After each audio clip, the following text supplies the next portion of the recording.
സംസ്ഥാനത്ത് വീണ്ടും അമീബിക് മസ്തിഷ്ക ജ്വരം നോക്കാം വിശദമായി.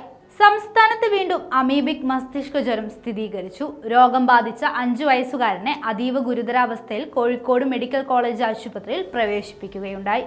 മലപ്പുറം മുനിയൂർ സ്വദേശിയായ കുട്ടി അപകടാവസ്ഥ തരണം ചെയ്തിട്ടില്ല എന്നും വെന്റിലേറ്ററിൽ തുടരുകയാണെന്നും ആശുപത്രി അധികൃതർ അറിയിച്ചു.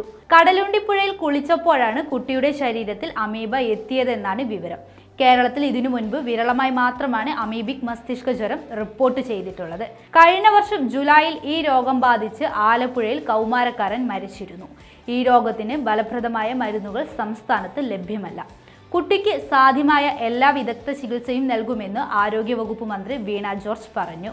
സംസ്ഥാനത്ത് ഈ രോഗത്തിന് മരുന്നുകളില്ല എന്നും ന്യൂക്ലിയറിക്കെതിരെ ഫലപ്രദമെന്ന് കരുതുന്ന ഒരു കൂട്ടം മരുന്നുകളുടെ സംയുക്ത ഉപയോഗിച്ചാണ് ഈ രോഗം ചികിത്സിക്കുന്നതെന്നും വിദേശത്തു നിന്ന് മരുന്ന് എത്തിക്കാനുള്ള സാധ്യതകൾ തേടുന്നതായും മന്ത്രി പറഞ്ഞു.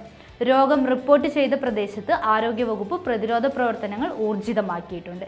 ആർക്കെങ്കിലും രോഗലക്ഷണങ്ങൾ കണ്ടാൽ വിദഗ്ധ ചികിത്സ ഉറപ്പാക്കാനും ജില്ലാ മെഡിക്കൽ ഓഫീസർക്ക് നിർദ്ദേശം നൽകിയിട്ടുണ്ട്.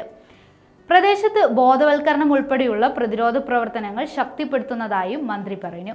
കുട്ടിയോടൊപ്പം പുഴയിൽ കുളിച്ച ബന്ധുക്കളായ ആൾക്കാർ നിരീക്ഷണത്തിലാണ്. എന്താണ് അമീബിക് മസ്തിഷ്ക ജ്വരം?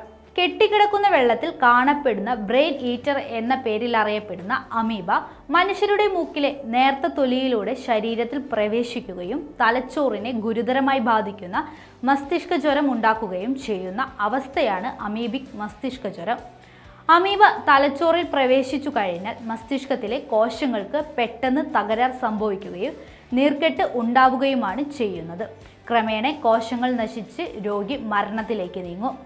കെട്ടിക്കിടക്കുന്ന വെള്ളത്തിൽ കുളിക്കുകയോ മൂക്കിനുള്ളിലൂടെ വെള്ളം അകത്തേക്ക് വലിച്ചു കയറ്റുകയോ ഒക്കെ ചെയ്യുമ്പോഴാണ് ഈ അമീബ മനുഷ്യ ശരീരത്തിൽ പ്രവേശിക്കുന്നത്. എന്നാൽ ഇത്തരം അമീബയുടെ സാന്നിധ്യമുള്ള വെള്ളം കുടിക്കുന്നത് വഴി രോഗം വരില്ല. മാത്രമല്ല രോഗം മനുഷ്യരിൽ നിന്ന് മനുഷ്യരിലേക്ക് പകരുകയുമില്ല. രോഗലക്ഷണങ്ങൾ: തുടക്കത്തിൽ കടുത്ത പനി, തലവേദന, ഛർദി എന്നിവയാണ് രോഗലക്ഷണങ്ങളായി കാണിക്കുക. എന്നാൽ മറ്റു പല പനികൾക്കും ഇതേ രോഗലക്ഷണങ്ങളായതിനാൽ ആരും വിദഗ്ധ ചികിത്സ തേടാറില്ല. പനി രൂക്ഷമാകുന്നതോടെ തലച്ചോറിൽ അണുബാധ കൂടുതലാകും. തുടർന്ന് അപസ്മാരം, ഓർമ്മ നഷ്ടമാകൽ തുടങ്ങിയവ ഉണ്ടാകും. ഈ ഘട്ടത്തിൽ മാത്രമാണ് അമീബിക് മസ്തിഷ്ക ജ്വരമാണിതെന്ന് തിരിച്ചറിയാൻ കഴിയുക. എങ്ങനെ പ്രതിരോധിക്കാം? അണുബാധയേറ്റാൽ മരണസാധ്യത കൂടുതലുള്ളത് വലിയ വെല്ലുവിളിയാണ്. ആഗോളതലത്തിൽ തന്നെ ഈ രോഗബാധയേറ്റാലുള്ള മരണസാധ്യത 100% അടുത്താണ്.